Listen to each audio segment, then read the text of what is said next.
నాకు ఎప్పుడు ఒక అలవాటు ఉంది. వాక్యంలోకి వెళ్ళే ముందు ఏ వాక్యం ధ్యానం చేసుకోపోతామో 3-4 నిమిషాలు చెప్పేస్తా. మీరు బాగా వృద్ధాప్యానికి వచ్చారు, అప్పుడప్పుడు నేను ఇలా ఊహించుకుంటా, నాకు పెళ్ళి పిల్లలు పుట్టాయి, ఇంకా కాలేదు లేండి, కాసేపు అనుకోండి, పెళ్ళి పిల్లలు పుట్టి బాగా వృద్ధాప్యానికి వచ్చాను అనుకో, లేదా అనారోగ్య పరిస్థితిలో హాస్పిటల్ బెడ్ మీదనో చివరి స్థితిలో ఉన్నాను అనుకో, మీరు ఏం మాట్లాడతారు? ఏమైంది? ఏం మాట్లాడతారు? సరే, మళ్ళీ ఒక చిన్న ప్రశ్న వేస్తాను. చిట్ట చివర వృద్ధాప్య స్థితిలోకి వచ్చారు, నేనే అనుకోండి, కాసేపు నేనే చనిపోతున్నా, నాకు పిల్లలు ఉన్నారు, మగ పిల్లలు ఉన్నారు, కాసేపు ఆడపిల్లలు ఉన్నారనుకో, కాసేపు నా భార్య ఉంది, పిల్లలు ఉన్నారు. ఒకవేళ నా పిల్లల్ని పిలిచి లేదా నా భార్యని పిలిచి చిట్ట చివరి రోజుల్లో చిట్ట చివరి గడియల్లో మీరేం చెప్తారు? చెప్తే ఏం చెప్తారు? అర్థమవుతుందా? అర్థం కాలేదా? 14వ తేదీ ఏ సినిమా రిలీజ్ అవుతుందిరా, ఇప్పుడు ఐశ్వర్య వయసు ఎంత లేదా తమన్నా వయసు ఎంత అని అడుగుతారా? సరే, ఇప్పుడు ఒక ప్రశ్న. బైబిల్లో మహాభక్తిపరుడు ఒకవేళ అబ్రాహాం దగ్గరికి వెళ్ళి, అబ్రాహాం గారు చిట్ట చివరి చనిపోతున్న రోజుల్లో ఏం చెప్తాడు? యాకోబు చిట్ట చివరి దినాలు చనిపోతున్నప్పుడు ఏం చెప్తాడు? ఇప్పుడు లెంట్ డేస్ కదా, ఈ లెంట్ డేస్లో యేసుక్రీస్తు చనిపోతున్నప్పుడు ఎన్ని మాటలు పలికారు? ఎందుకు 7 మాటలు పలికారు? 7 సంపూర్ణమనే చాలామంది ఇదే అనుకుంటారు. కాదు, వాస్తవం అది కాదు. 7 సంపూర్ణం కాబట్టి 7 మాటలు పలికారని కాదు.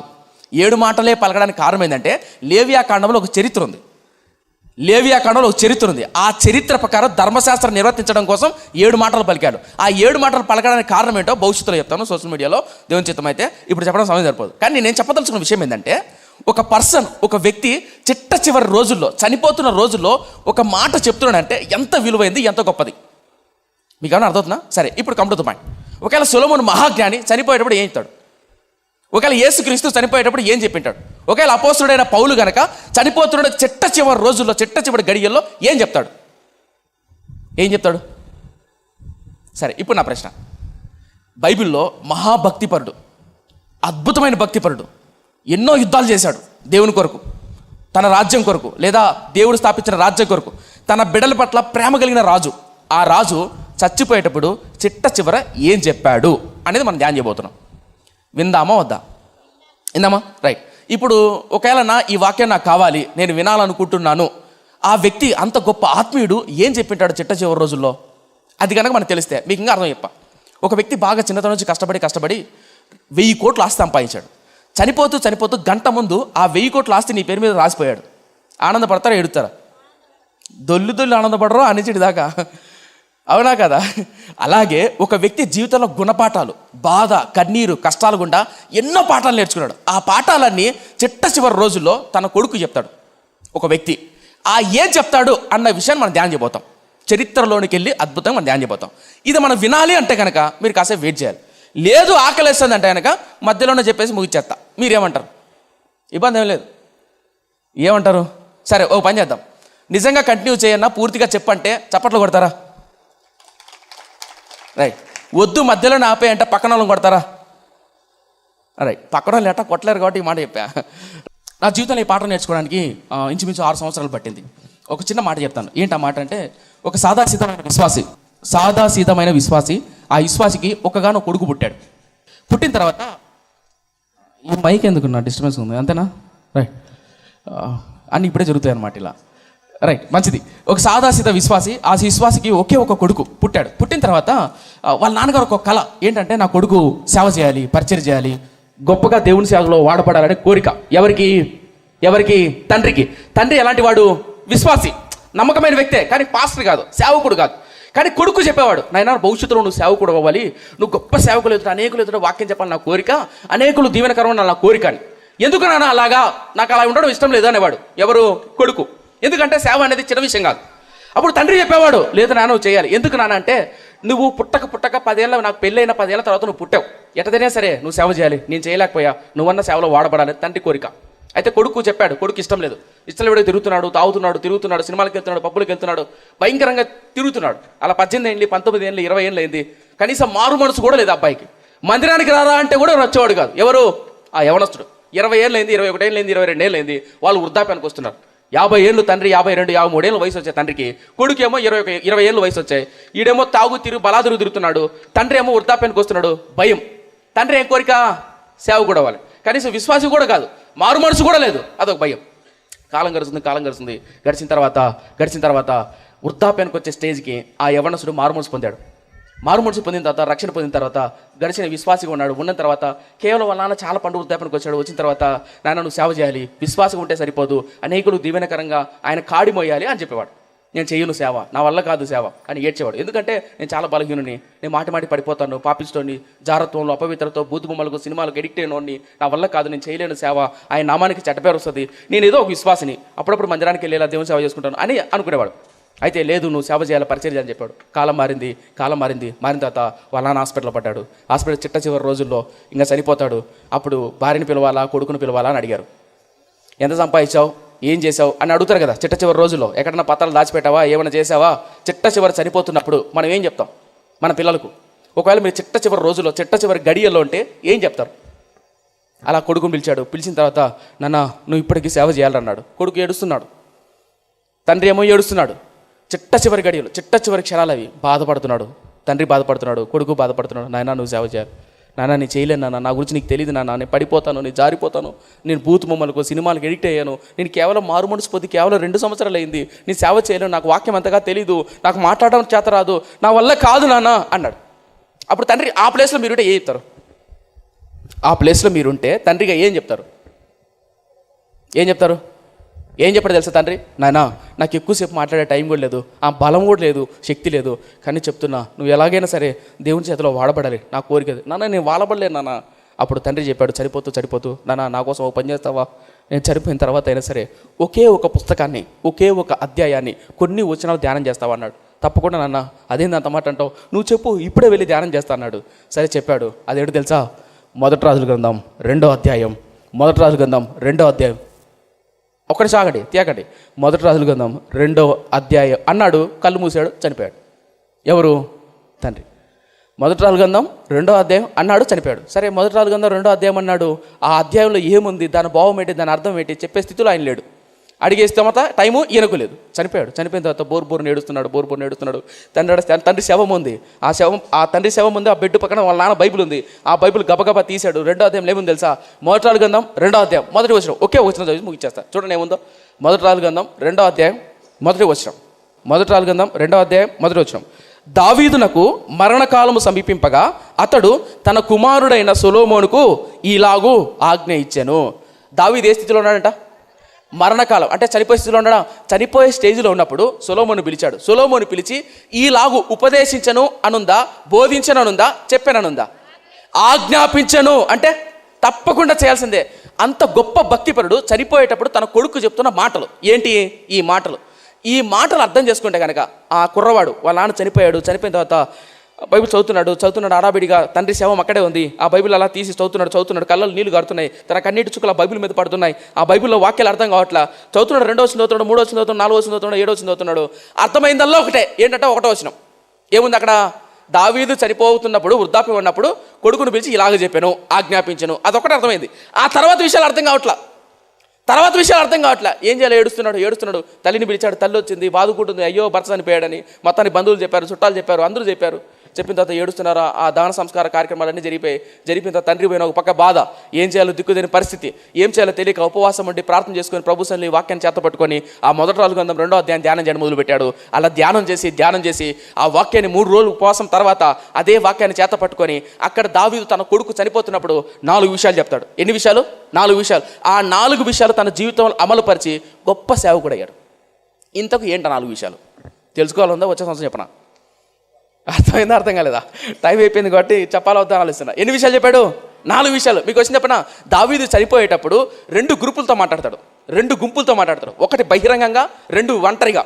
మర్చిపోయి మీకు మాట చెప్తాను. మనం వృద్ధాప్యానికి వచ్చినప్పుడు కొన్ని సందర్భాల్లో అందరితో కొన్ని మాట్లాడతాం, బంధువులతో కానీ చుట్టాలతో కానీ. ఒంటరిగా కొంతమందితో మాట్లాడతాం. అది బాగా ప్రేమించే భార్య అయినా సరే, బాగా ప్రేమించే కుమారుడైనా కుమార్తె అయినా సరే, కొంతమంది పర్సనల్గా పిలిచి మాట్లాడతారు చనిపోతున్న రోజుల్లో. అవునా కదా? అలా దావీదు 2 గుంపులతో మాట్లాడాడు. ఒకటి సమాజంతో మాట్లాడాడు, 2 సొలొమోనుతో మాట్లాడాడు. సొలొమోనా జాగ్రత్త అని 4 విషయాలు చెప్తాడు. ఈ 4 విషయాలు సొలొమోను పఠించిన తర్వాత, అంటే చేసిన తర్వాత తన రాజ్యం బహుగా విస్తరింపబడతాడు. ఎన్ని విషయాలు చెప్పాడు? 4 విషయాలు. దావీదు చనిపోతున్నప్పుడు తన కొడుకు 4 విషయాలు చెప్పాడు. ఆ 4టిని ఆచరణలో పెట్టి మహాజ్ఞాని సొలొమోను, మీరు నమ్ముతారండి, సొలొమోనుకి యుద్ధం చేయాలంటే భయపడేవాళ్ళు. సొలొమోను అంత గొప్ప రాజు అవడానికి కారణం తెలుసా? తండ్రి చెప్పిన 4 మాటలు. ఏంటా 4 మాటలు చెప్పమంటారా ముగించేమంటారా? అర్థం కాలేదు, అర్థమైందా? సరే, అర్థం కాలేదా? చెప్పాలా వద్దా? చెప్పాలా? చెప్పనా? రైట్, మంచిది. త్వరగా చెప్పేస్తాను, ఎక్కువసేపు లెంత్ తీసుకోను, త్వరగా ముచ్చేస్తాను. మొట్టమొదటి దావీదు చనిపోతున్నప్పుడు కొడుకుని పిలిచాడు. కొడుకుని పిలిచి, నాయనా ఈలాగు ఆజ్ఞాపించను. అక్కడ చెప్పానుందా? ఆజ్ఞాపించనుందా?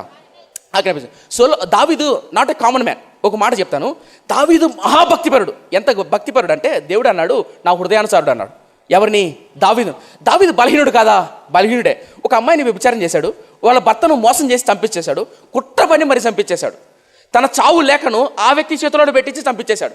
అంత దుర్మార్గుడు. ఒక యాంగిల్లో చూసుకుంటే ఒక నాణ్యానికి బొమ్మ చెక్క ఎలా ఉంటుందో, ఒకవైపు దావీదు హృదయ ప్రేమ కలిగినవాడు, దీన మనసు కలిగినవాడు, ప్రార్థనాపరుడు, ఆత్మీయుడు. ఆ నాణ్యానికి చెక్క ఎలా ఉంటుందో, అంటే బొమ్మ చెక్క ఎలా ఉంటుందో, వెనక వైపు ఒక వ్యభిచారి, ఒక మోసగాడు, కుట్ర చేసి చంపాడు. ఒప్పుకుంటారా? ఒప్పుకుంటారు. కానీ అలాంటి వ్యక్తిని కూడా దేవుడు వాడుకున్నాడు. అలాంటి వ్యక్తిని కూడా దేవుడు నిలబెట్టాడు. ఎన్నో పాఠాలు నేర్చుకున్నాడు దావీదు. ఆ పాఠాలు, అనుభవాలన్నీ చనిపోతున్న రోజుల్లో తన కొడుకు చెప్తున్నాడు, నాయనా ఈ 4 విషయాలు గుర్తుపెట్టుకో, నువ్వు చనిపోయిన తర్వాత, రాజైన తర్వాత ఈ 4 విషయాలు ఏది మర్చిపోవద్దు అని చెప్పాడు. అద్భుతమైన మాట. ఏంటా మాట? బయట మేము మాట చెప్పాలి. 2 గుంపులతో మాట్లాడని చెప్పాను కదా. 2 గుంపులతో ఒక గుంపు మొదటి వృత్తాంతగ్రంథం 28వ అధ్యాయం. ఈ మొదటి రాజులు 2వ అధ్యాయాన్ని అలా పెట్టుకోండి, ఒక పేజీ. కేవలం మొదటి దినవృత్తాంతగ్రంథం 28వ అధ్యాయం. అక్కడ ఒక మాట ఉంటే చూపిస్తా చూడండి. మొదటి వృత్తాంతగ్రంథం 28వ అధ్యాయం. నేను చరిత్రలోకి వెళ్ళట్లా, టైం అయిపోతుందని త్వరగా మూవ్ చేస్తున్నా. మొదటి వృత్తాంతగ్రంథం book of first chronicles chapter 28 357. కొంచెం స్పీడ్గా కూడా చెప్తున్నా, రైట్. 28 మొదటి నుంచి చదువుతున్నాను. 28 మొదటి నుంచి. గోత్రముల పెద్దలను, వంతుల చొప్పున రాజునకు సేవ చేయు అధిపతులను, సహస్రాధిపతులను, శతాధిపతులను, రాజునకు, రాజకుమారులకు కలిగి ఉన్న యావత్తు చర స్థిరాస్తి మీదను ఉన్న అధిపతులను, అనగా ఇశ్రాయేలుల పెద్దలందరినీ, రాజునొద్దనున్న పరివారమును, పరాక్రమశాలులను, సేనా సంబంధులను, పరాక్రమశాలులందరినీ రాజగు దావీదు యెరూషలేమునందు సమకూర్చెను. ఎవరు సమకూర్చారంట? దావీదు సమకూర్చాడంట. ఎవరిని? శతాధిపతులను, అధిపతులను, సైన్యాధిపతులను, పరాక్రమం అందరినీ సమకూర్చాడు. ఎవరు? దావీదు. ఇప్పుడు దావీదు ఏ స్థితిలో తెలుసా? కొన్ని రోజులు చనిపోతాడు. చనిపోతున్నప్పుడు దావీదు అందరినీ పిలిచాడు.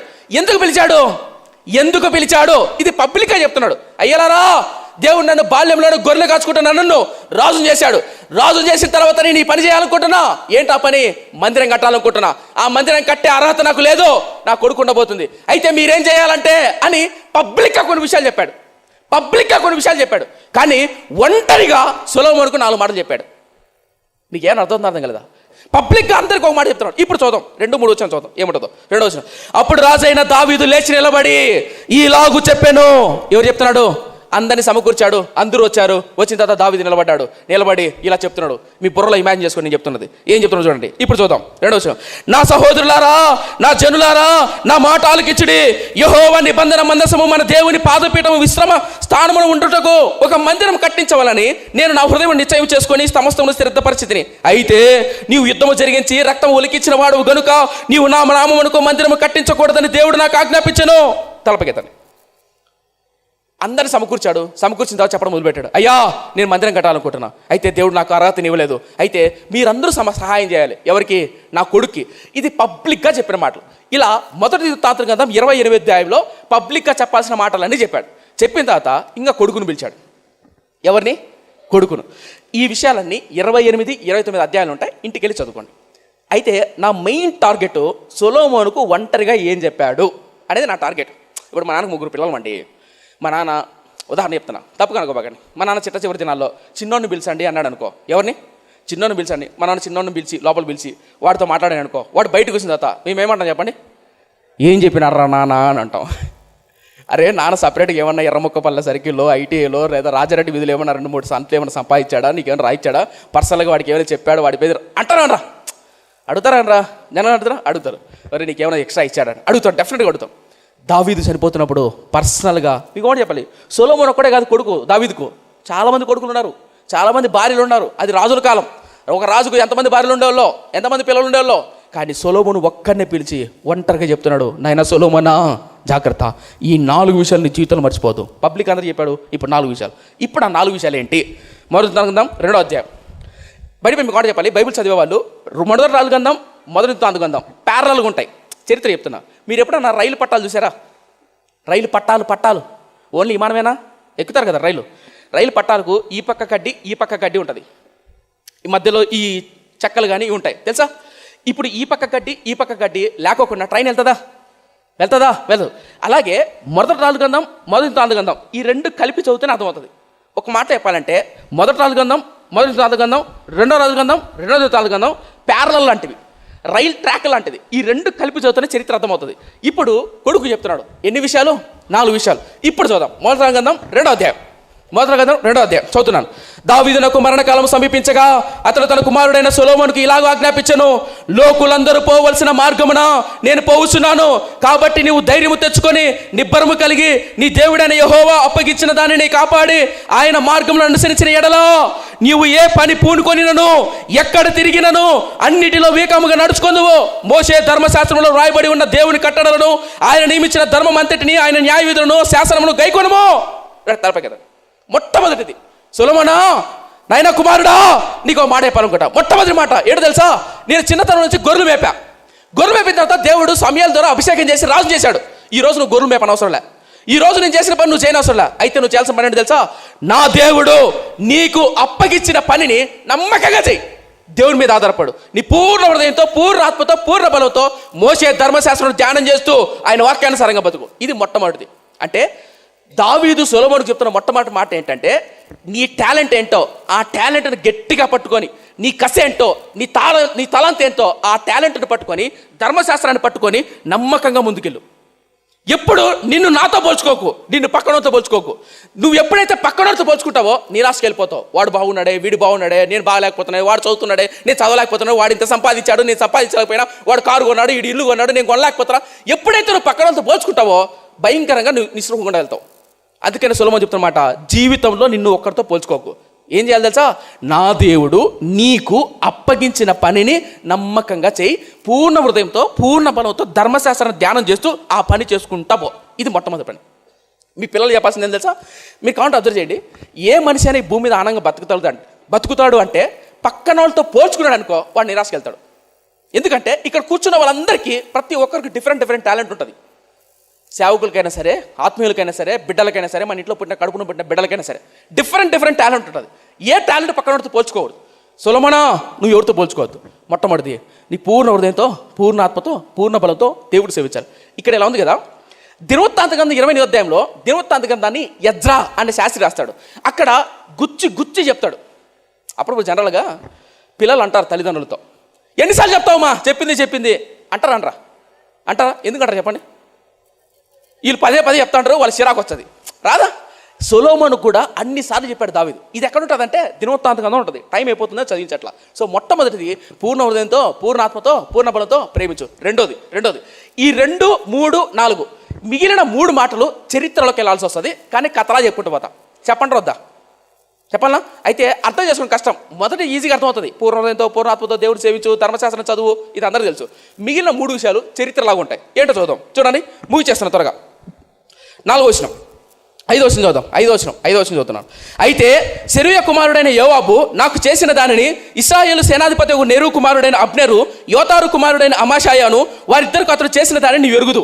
అతడు వారిని చంపి యుద్ధ సమయం అయినట్లుగాను సమాధాన కాలమున రక్తము చిందించి దానిని తన నడికట్టు మీదను తన పాదరక్షకుల మీదను పడవేసెను. నీకు తోచినట్టు అతనికి చేయవచ్చును, కానీ అతడు నెరిసిన తల వెంట్రుకలను సమాధికి నెమ్మదిగా దిగనీయవద్దు. తలపైకి అర్థం చేసుకున్న కష్టం, అర్థం చేసుకుని చాలా కష్టం. రెండో మాట, నాన్న సొలొమోనా, మొదటిది దేవునికి ఇచ్చిన టాలెంట్, దేవుని వాక్యాన్ని పట్టుకొని నమ్మకంగా బతుకు, దేవుని వదిలిపెట్టద్దు. ఎందుకంటే భవిష్యత్తులో సొలొమోను మహాజ్ఞానం లేదా అద్భుతంగా ఉంటాడన్న విషయం తెలుసు. ఎలా అంటారేమో, యాకోబు తన 12 మంది కొడుకులు పిలిచి ఒక్కొక్కరు ఏమవుతారో చెప్తాడు. గుర్తుందా? ఎలా తెలుసు యాకోబుకు? తండ్రికి తెలుస్తుంది ఎంతో కొంత. అవునా? వీడేమవుతాడు, వీడు ఎలాంటాడు, వీడి ప్రేమ కలిగినాడో కాదు, కాస్త కూస్తో 100% చెప్పకుండా ఒక 10%, 50% చెప్పగలుగుతాడు. ఏ తల్లిదండ్రులు అయినా తమ బిడ్డలు ఎలాంటి వాళ్ళని 10% చెప్తారు. బయట దగ్గర ఫ్రెండ్స్ దగ్గర నటించచ్చు. కానీ సరే విషయానికి వద్దాం. కాబట్టి చెప్పాడు, అయినా జాగ్రత్త, ధర్మశాస్త్రాన్ని, దేవుని ప్రేమ వదిలిపెట్టద్దు అని చెప్పాడు. అయితే రెండో ప్రమాణం ఏంటంటే, నాయనా సెరూయా కుమారుడు ఏంటంటే యోవాబు ఉన్నాడు, ఆ యోవాబు విషయంలో జాగ్రత్త ఉండు. రెండో మాట చెప్పాడు. 4 మాటలు, ఇప్పుడు రెండో మాట. ఎవరు యోవాబు అంటే దావీదు యొక్క సైన్యాధిపతి. చాలా జాగ్రత్త అండి, చరిత్ర ఇది. ఈ చరిత్రలో పాఠాలు తెలుసుకుంటే అద్భుతంగా ఉంటుంది. కానీ మనం పైపైన చదువుకుంటూ పోతాం. కానీ చెప్తున్నా, దావీదు రాజుగా ఉన్నప్పుడు యోవాబు సైన్యాధిపతి. ఒక మాట చెప్పాలంటే దావీదు మీద ఎవడైనా కత్తిసిరాలంటే ముందు యోవాబు దగ్గర రావాలి. యోవాబు అంత గొప్ప వ్యక్తి, అంత గొప్ప సైన్యాధిపతి. అయితే కాలం మారిన తర్వాత ఈ యోవాబు అనేవాడు నమ్మక ద్రోహం చేస్తాడు. ఎవరికి? దావీదుకు. ఒక్క మాటలో చెప్పాలంటే వెనకలు ఉన్నట్టే ఉండి నమ్మకంగా ఉంటూనే కత్తి పొడుస్తాడు. చరిత్ర చెప్పట్లా లైట్ అయిపోతుందని 2 సమయాల గ్రంథంలో అనుకుంటా 17వ అధ్యాయంలో 16వ అధ్యాయంలో ఉంటుంది, తీయద్దులేండి. అక్కడ ఏముంటుందంటే యోవాబు నా సహోదరుడా అమేషయ్యా రా అని పిలుస్తాడు. ఏమని పిలిచాడు? సహోదరుడా అని. సహోదరుడు అంటే అంటామని అన్నా తమ్ముడా అని. అలా రాంగా కత్తి తీసుకొని పేగుల్లో పొడుచాడు. నేను కథ చెప్పట్లా, బైబిల్లో ఉంది. అలా కత్తి తీసుకొని పేగుల్లో పొడితే పేగులు బయటకు వస్తాయి. ఏమని పిలిచాడు? సహోదరుడా. అరే అన్నలా పిలుస్తున్నాడని వస్తానే కత్తి తీసుకొని పొడుచాడు.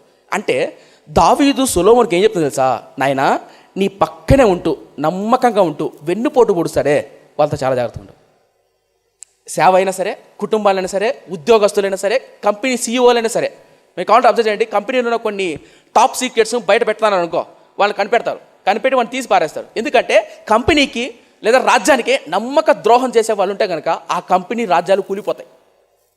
దావీదు సొలొమోను చెప్తున్నమాట, నీ పక్కనే ఉంటూ వెన్నుపోటు పొడిచేవాళ్ళు మర్చిపో, జాగ్రత్తగా ఉండు, వాళ్ళ విషయాల్లో చాలా జాగ్రత్త ఉండు.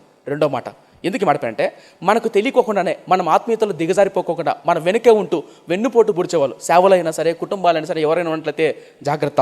ఇంకా మూడోది త్వరగా ముగిచేస్తున్నా. మూడోది ఆ చరిత్ర చెప్పట్లా ఎందుకంటే టైం అయిపోతుందని. మూడోది తర్వాత 7వ వచనం, నేను నీ సహోదరుడైన అబ్షాలోము ముందర నుండి పారిపోగా గిలాదీయుడైన బర్జిల్లాయి కుమారులు నాకు సహాయము చేయవచ్చిరి. నీ వారి మీద దయ ఉంచి నీ బల్ల యొద్ద భోజనము చేయి వారిలో చేర్చుమో. మూడో మాట, నాయన మొదటిది నీ దేవుణ్ణి ప్రేమించు, నీ టాలెంట్ను నీ దేవుణ్ణి నమ్మకంగా పట్టుకొని ముందుకెళ్ళు. రెండోది వెన్నుపోటు పొడిచే వాళ్ళ విషయంలో జాగ్రత్త. ఇంకా మూడో మాట ఏంటి? నాయనా ఒకప్పుడు నేను అబ్షాలోము ఎదుటి నుంచి పారిపోతున్నప్పుడు బర్జయ్యాల కుమారులు నాకు సహాయం చేశారు. నీకు మేలు చేసిన వాళ్ళు మర్చిపోవద్దు. దావీదు చనిపోతున్నప్పుడు కొడుకు చెప్పిన మాట, మూడో మాట, నీకు కూడు పెట్టిన వాడిని, నీకు చేయుతునిచ్చిన వాడిని, నీకు సహాయం చేసిన వాడిని, నీకు మేలు చేసిన వాడిని ఎప్పుడు మర్చిపో. ఇది మూడో మాట. అర్థవుతుందా? మన కష్టకాలం ఉన్నప్పుడు, కన్నీటిలో ఉన్నప్పుడు, పేదరికంలో ఉన్నప్పుడు, నిందల్లో ఉన్నప్పుడు మన పక్క నుండి వెన్ను తట్టి భుజం దర్పరుస్తారే వాళ్ళు ఎప్పుడు మర్చిపోదు. వాళ్ళు మర్చిపోతే కనుక దేవుడు మనకు క్షమించాడు. అందుకని కొడుకు చెప్తున్నాడు, నాయనా నేను చనిపోయిన తర్వాత బర్జిల్లాయి కుమారులు అబ్షాలోము ఎదుటి నుంచి పారిపోతున్నాడు, కొండల్లో గుట్టల్లో ఉన్నప్పుడు తిరుగుతున్నప్పుడు నాకు సాయం చేశారు. నా సాయం చేసిన వాళ్ళను మర్చిపోకు. అందుకని నేను ఇందాక ఈ 10 ఏళ్ళు మన పరిచర్లో తోడై ఉండి వ్యక్తులకు మనం సన్మానం చేశాం.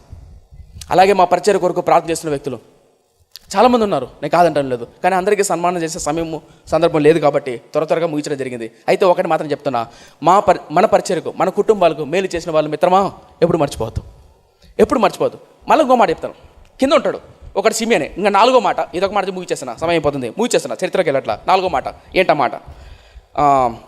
4వ మాట 8వ వచనం.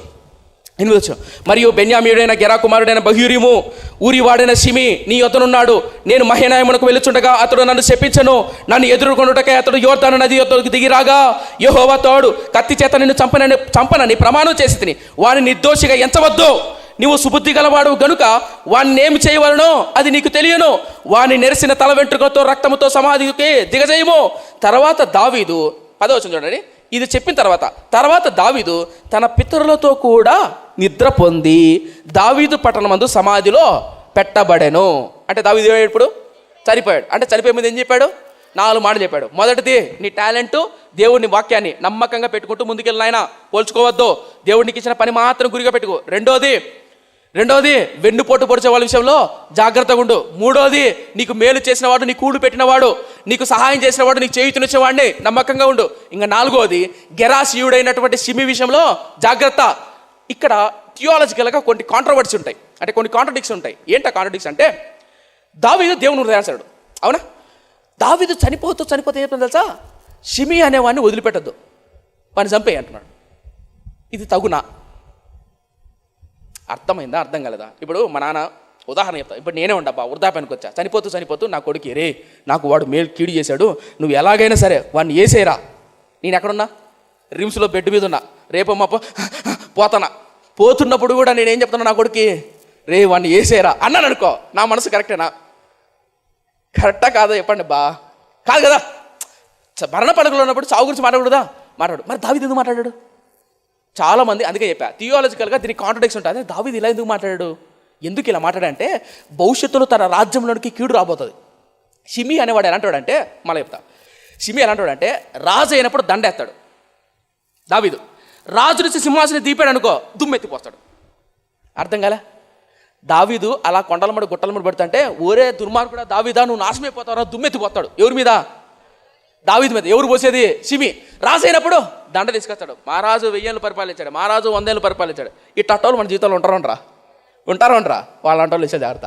ఈ 4 విషయాలు ప్రాముఖ్యమైనది. సేవలైనా సరే, కుటుంబాలైనా సరే, మన బాగుందనుకో డబ్బు, మనోడే, మా తమ్ముడే, మా అన్నే, మా చుట్టమే అంటారు. అన్నీ అయిపోయిన తర్వాత వాడు కూడా మాకు తెలుసు, వాడంతా వాడు బతికెంత అంటారు. అప్పుడు చెప్పించడం మొదలు పెడతాడు, మాకు ఇట చేశాడు అట్ట చేశాడు. గుర్తుపెట్టుకోండి, మన జీవితంలో ఈ 4 ప్రాముఖ్యమైనది. కొడుకు చెప్పాడు. ఇందులో నేను చరిత్ర చెప్పట్లా, చరిత్ర పుట్టల్లోకి వెళ్తే ఇంకా తవ్వితే అద్భుతమైన విషయాలు ఉంటాయి. టైం లేదు కాబట్టి ముగిచేస్తున్నా. మొదటిది, మీకు ఇచ్చిన టాలెంట్ ఏంటి? అలాగే ఇక్కడ కూర్చున్న యవ్వనస్తులు కానీ, ప్లేయర్స్ కానీ, వాక్యం చదువుతున్న వాళ్ళు కానీ, ఎవరైనా సరే మీకు టాలెంట్ ఉంటుంది, మీకు లక్ష్యం ఉంటుంది. దాన్ని పట్టుకోండి, దేవుని పట్టుకోండి. నేను దేవుని వదిలేస్తాను, టాలెంట్ పట్టుకుంటానంటే కనుక పడిపోతాం, మర్చుకోమాడతాను. అద్భుతమైన దైవజనుడు ఒక మాట మిమ్మల్ని ఒక ప్రశ్న చెప్పనే, ఎక్కువ ప్రార్థన చేసి బైబిల్ చదవకపోతే ఏమవుతుంది? ఎక్కువ బైబిల్ చదివి ప్రార్థన చేయకపోతే ఏమవుతుంది తెలుసా మీకు? విషయం మీకు ఇంకా అర్థం కాలేదేమో. ఒక రెక్క ఉంది, ఇంకో రెక్క లేదు, ఎగురుతుందా? పక్షి ఎగురుతుందా? ఎంత ఎగరం ట్రై చేసినా కొంచెం చాలా కష్టం, ఎక్కువ పెయిన్ ఉంటుంది. అవునా? గుర్తుపెట్టుకోండి, వాక్యం ఎక్కువ చదివి ప్రార్థన తక్కువ చేస్తే భక్తి అనే గర్వం వస్తుంది, ఆత్మీయమైన గర్వం వస్తుంది. ప్రార్థన ఎక్కువ చేసి వాక్యం చదవకపోతే భక్తిహీనతన గుట్టితనం వస్తుంది. అదేంటన్నా అంటారేమో, వాక్యము ప్రార్థన ఈ 2 ప్యారలల్గా ఉండాలి. ఎక్కువ వాక్యం చదివాడు గర్వం ఉంటుంది, నాకు ఆ వాక్యం తెలుసు, ఈ వాక్యం తెలుసు, రా చూసుకుందాం, కబడతారు, తొడలు కొడతారు, మీసాలు కొడతారు, రా చూసుకుందాం అంటారు. కానీ దీనత్వం ఉండదు. వాక్యము ప్రార్థన ఈ 2 కలిసి ఉంటేనే తగ్గింపు, జ్ఞానము, తెలివి, దీనత్వం అన్నీ ఉంటాయి. ఎప్పుడైతే నువ్వు ప్రార్థన బాగా చేస్తావు, వాక్యం చదువు అనుకో, అప్పుడు నీకు తెలియదు ఏమైనా ప్రార్థన చేయాలో. ప్రభు నాకు ఇల్లు కావాలి, ప్రభు నాకు అది కావాలి, ప్రభు ఇది కావాలి, ప్రభు. అదే వాక్యం చదివి ప్రార్థన చేయండి, వాక్యంలో ఏముందో అదే అడుగుతావు. యోసేపు చరిత్ర వేరనుకో, యోసేపు లాగా అన్నాలు క్షమించినట్టు నేను క్షమించే కృపని ప్రభువా అని అడుగుతావు. నేనేం చెప్తున్నానంటే ఈ 2 ప్యారలల్గా ఉండాలి, ఈ 2 సరి సమానంగా ఉండాలి. అలాగే మన ఆత్మీయ యాత్రలో కూడా, మన జీవితంలో కూడా దేవునితో ఈ టాలెంట్, దేవుని సావాసం ఈ 2 ఉండాలి. చాలామందికి టాలెంట్ ఉందనుకో, గర్వంగా ఇంకా నాకేంటి నేనేందంటారు. అప్పుడప్పుడు మా పిల్లల్ని అబ్జర్వ్ చేస్తాంట, ఒక్కొక్కరు నాయన ఈ వీడియో ప్లే చేయండి, ఇది చేయండి అని అనుకో, మళ్ళీ సొంత తెలివితేటలు ఉపయోగిస్తారా? రేపు రావు నేను చెప్పింది చేయను అంట. అర్థవుందా? ఎందుకంటే టాలెంట్ వచ్చిందనుకో ఇంకా గర్వం, ఇంకా మనకేందిలేని. గుర్తుపెట్టుకో, ఎంత టాలెంట్ ఉందిలే చాలా జాగ్రత్త. దేవుడు తోడునాలి, టాలెంట్ దేవుడు ఈ 2 కలిసి ఉంటేనే అనేకులు దీవెనకరంగా ఉంటావు. టాలెంట్ ఉంది కదా దేవుడు నిలబెట్టినకో గర్విష్టి అయిపోతావు. అందుకే చెప్తున్నా, సొలొమోనుకి అది చెప్పాడు, మన పిల్లలకి అది చెప్పాలి. రెండోది, నాయనా దుష్టుల విషయంలో చాలా జాగ్రత్త, నమ్మక ద్రోహం చేసే విషయంలో చాలా జాగ్రత్త. మూడోది, నీకు కూడు పెట్టే ఉంటాడు, నీకు మేలు చేసే ఉంటాడు, వాడిని ఎప్పుడు మర్చిపోకు, వాడిని సహాయం చేయి. ఒకప్పుడు మన కోసం ప్రార్థన చేశారు సేవకులు. ఈరోజు చాలామంది ఇక్కడ విశ్వాసులు కూర్చున్నారు. ఒకప్పుడు మీరు అనారోగ్యంగా ఉండి వెళ్ళినప్పుడు మీకు మాట చెప్పాలి. మా సంఘంలో కొంతమంది పిల్లలు ఆర్థిక ఇబ్బంది ఉన్నప్పుడు, కష్టాలు ఉన్నప్పుడు మా నాన్న ఒక విశ్వాసకి మా ఇంట్లో ఉన్న బంగారు తీసుకుపోయి ఇచ్చాడు. అది మా నాన్నది కూడా, మా అమ్మ వాళ్ళది బంగారు చైన్ తీసుకుపోయి బంగారు ఇచ్చాడు వాళ్ళకు. ఎందుకంటే ఇబ్బందులు ఉన్నారు పాపమని ఇచ్చాడు. ఎందుకంటే అంత ప్రేమించాడు మనుషులను, అంత వాళ్ళ కోసం కన్నీరు గార్చాడు, ప్రార్థన చేశాడు. మీరు నంబర్ చెప్తే పొద్దున ఫోన్ చేస్తాడు, మధ్యాహ్నం ఫోన్ చేస్తాడు, రాత్రి ఫోన్ చేస్తాడు వాళ్ళకు. మాకు చేయడు మళ్ళీ మా నాన్న. తిన్నారా నాయన? నిజం చెప్తున్నా సీరియస్గా, నేను ఎన్నోసార్లు అరిచా, ఎందుకు నాన్న అంత ప్రేమిస్తావు అని. ఈరోజు అలా ప్రేమించిన వాళ్ళే సేవకుడు వాళ్ళ కొరకు కన్నీరు గార్చి వాళ్ళ ఇంటికి వెళ్ళి ప్రార్థన చేసి, నాయన నీ తప్పు బాబు, ఇలా ఉండకూడదు బాబు, ఇలా బాబు అని వాక్యం చెప్పి బలపరిచి చేసిన వాళ్ళే ఈరోజు చేదు వదిలిపెట్టి వదిలేశారు. అలా నీకు కూడు పెట్టిన వాళ్ళు, నీ కోసం కన్నీరు గార్చి ప్రార్థన చేసిన వాళ్ళు వదిలిపెట్టద్దు. వదిలిపెడితే నీ కుటుంబం దీవెనకరంగా ఉండదు. సొలొమోను వదిలిపెట్టద్దు సొలొమోనా అని దావీదు చెప్తాడు. ఎందుకు దేవుడు హృదయానుసారుగా ఊరికే కాలే. దావీదు దేవుడు హృదయానుసారుడు ఊరికే కాలేదు. తన కూడు పెట్టిన వాళ్ళను, తనకు బట్టలు ఇచ్చినను మర్చిపోలేదు దావీదు. అదే చెప్తున్నాడు కొడుకు. మై ఫ్రెండ్స్, మనం మర్చిపోకూడదు. అలాగే భవిష్యత్తులో మన పరిచర్య ఏ స్థాయికి వెళ్ళినా, ఏ స్థితికి వెళ్ళినా మనతో ఉండి, మన కన్నీటిలో ఉండి తోడే ఉన్న పిల్లలను మర్చిపోకూడదు. సో మై ఫ్రెండ్స్, అలాగే ఈ వాక్యాన్ని ఉంటుంది వాళ్ళు. దయచేసి మీరు ఎవరైనా సరే, విశ్వాసులు కానీ, పెద్దవాళ్ళు కానీ, బయట వాళ్ళు కానీ, మాకు సన్మానం చేయలేదు, మమ్మల్ని గౌరవించలేదు, పిలవలేదని దయచేసి చేతులు జోడి చెప్తున్నా అనుకోబాకండి. మా కన్నీటిలో మాకు తోడున్న మీ కొరకు మేము ప్రార్థన చేస్తాం. మనుషులు ఎదుట గణపరచడు కంటే దేవునికి గణపరచడు కదా, దేవుడు తప్పకుండా దీవిస్తాడు. కానీ ఏ స్థితిలో ఉన్నా మర్చిపోలేము, మాకు తోడే ఉండి. అలాగే ఈ వాక్యం మీలో ఎవరైనా సరే ఇప్పుడు మీరు చూశారు కదా, చూపించాను. ఈరోజు అనేక ప్రాంతాల్లో సోషల్ మీడియా ద్వారా, టీవీ పరిచయం ద్వారా ఈ పరిచయం వెళ్తుంది. ఒకవేళ మా పరిచయం కొరకు, అనగా ఈ మన పరిచయం కొరకు మీరు ప్రార్థన చేయాలంటే తప్పకుండా ప్రార్థన చేయండి. ఒకవేళ దేవుడు మిమ్మల్ని ప్రేరేపిస్తే ఈ పరిచయం కొరకు ప్రార్థన సహకారం, ఆత్మీయ సహకారం, ఆర్థిక సహకారం, మీ ఒంటరిగా మాట సహకారం కానీ సహకరించి దేవుని పరిచయంలో నమ్మకంగా పాల్గొనండి. భవిష్యత్తులో అనేక ప్రాంతాల్లో దేవుడి పరిచయం నడిపించేలాగున మీ వ్యక్తిగత ప్రార్థనలో జ్ఞాపకం చేసుకోండి. ఈ 4 విషయాలు మర్చిపోకండి. ఈ 4 విషయాల కోసం మా కుటుంబాలు, మా పిల్లలు మేము ఎప్పుడు నమ్మకంగా ఉంటామన్నా, దేవుని పరిచయను అనగా దేవుని వాక్యాన్ని, టాలెంట్ను నమ్మకంగా పట్టుకొని ముందుకెళ్తాం. రెండోది, దుష్టులకు దూరంగా ఉంటాం, నమ్మక ద్రోహం చేసేవాళ్ళకి. మూడోది, మా కూడు పెట్టినవని మర్చిపోము. నాలుగోది, వెన్నుపోటుదారులు ఉంటారే, అనగా పొగినప్పుడు బాగుంటారు, కింద పడిపోయినప్పుడు దుమ్మెత్తి పోస్తారు. అలాంటి విషయాల్లో జాగ్రత్తగా ఉండండి. మీ కుటుంబాలైనా సరే, మీ బంధువులైనా సరే, చుట్టాలైనా సరే, మీకు మాట చెప్పాలి. అలాగే అందరూ అలా ఉండాలని అంటాంలే. మా సంఘంలో మా నాన్నగారు అనారోగ్య పరిస్థితులు ఉన్నప్పుడు తెలంగాణ ప్రాంతం నుంచి ఒక అన్న వచ్చాడు కారు వేసుకొని. ఆ అన్న రాలేదు. ఇప్పుడు నాన్నగారు అనారోగ్యంలో ఉన్నప్పుడు, మా నాన్న షుగర్ ఎక్కువై కాలు ఆరోగ్యం బాగాలేపోయి కాలు అంతా ఆపరేషన్ జరుగుతున్నప్పుడు తెలంగాణ ప్రాంతం నుంచి కారు వేసుకొని వచ్చావు కుటుంబం. మా నాన్న తోడబుట్టినలు కూడా రాలే. మా నాన్న చాలా బాధపడ్డాడు. మా నాన్నకు తోడబుట్టినలు రాలేదు, బంధువులు రాలేదు. కానీ ఎక్కడో తెలంగాణ ప్రాంతం నుంచి కారు వేసుకుని, అయ్యగారు ఎలా ఉంది మీ ఆరోగ్యం అని అయ్యగారు ఎంతో కన్నీరు గార్చిన వ్యక్తులు ఉంటారు. ఆ బిడ్డలు కూడా మేము ఎప్పుడు మర్చిపోం. ఈ 4 విషయాలు మర్చిపోకుండా ప్రార్థన చేస్తాను. కళ్ళు మూసుకుంటారా? ప్రార్థన చేద్దాం. పరిశుద్ధుడు నా కన్న తండ్రి, కృపగల దగ్గర మా దేవా, నాయన దావీదు చనిపోతున్నప్పుడు తన కుమారుడైన సొలొమోనుకి మాటలు చెప్పాడు. నాయన సొలొమోనా, మర్చిపోకురా, నేను చనిపోతున్నాను. అనేక పితరులు, మన పితరులు ఎలా విధంగా అయితే సమాధికి వెళ్ళారో అలా నేను వెళ్ళబోతున్నాను. అయితే గుర్తుపెట్టుకో, నీ దేవుడైన యెహోవాను పూర్ణ హృదయంతో, పూర్ణ ఆత్మతో ప్రేమించు. నా దేవుడైన యెహోవా నీకు అప్పగించిన పని, ఆ మందిరం నిర్మాణం యొక్క పని, ఆ జ్ఞానంలో నమ్మకంగా బ్రతుకో. రెండోది, నాయన చాలా జాగ్రత్తగా ఉండు. దుష్టులు, దుర్మార్గులు, వెన్నుపోటు పొడిచే వాళ్ళ విషయాలు జాగ్రత్తగా ఉండు. మూడోది, నీకు కూడు పెట్టిన వాళ్ళు, నీకు మేలు చేసే వాళ్ళు ఎప్పటికీ మర్చిపోతున్నాయినా. నాలుగోది నాయనా, నువ్వు బాగున్నప్పుడు పొగిడేవాళ్ళు, నువ్వు కృంగిపోయినప్పుడు నీరు గార్చే వాళ్ళ విషయాలు జాగ్రత్త. నిజమే ప్రభువా, మా సేవా జీవితంలో, మా కుటుంబాల్లో నాయన మాకు మేలు చేసే వాళ్ళు మర్చిపోకూడదు. అన్నిటికి మించి మా పూర్ణంతో, పూర్ణ ఆత్మతో నీ వాక్యాన్ని చేతపట్టుకోవాలి. నీ సేవను నమ్మకంగా, వాక్య తలాంతులను నమ్మకంగా ముందు కొనసాగించాలి. అటు కృపను మాకు, ఈ వాక్యాన్ని ప్రతి బిడ్డకు అనుగ్రహించమని, నీ నామాన్ని మహిమ పొందుకోమని యేసయ్య నామమున అడిగి వేడుకుంటున్నాం మా కన్న తండ్రి. ఆమేన్.